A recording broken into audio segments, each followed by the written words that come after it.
You are looking at Julian's pronunciation guide, where we look at how to pronounce better some of the most mispronounced words in the world, like this other curious word. But how do you say what you're looking for today?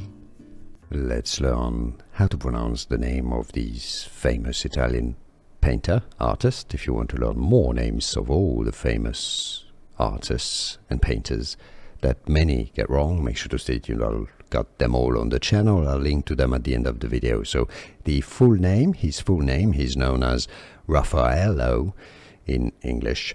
In Italian, the pronunciation is as Raffaello, because you have double F and double L, mean that you need to make those letters twice as long. Raffaello, Raffaello, or in English, Raffaello.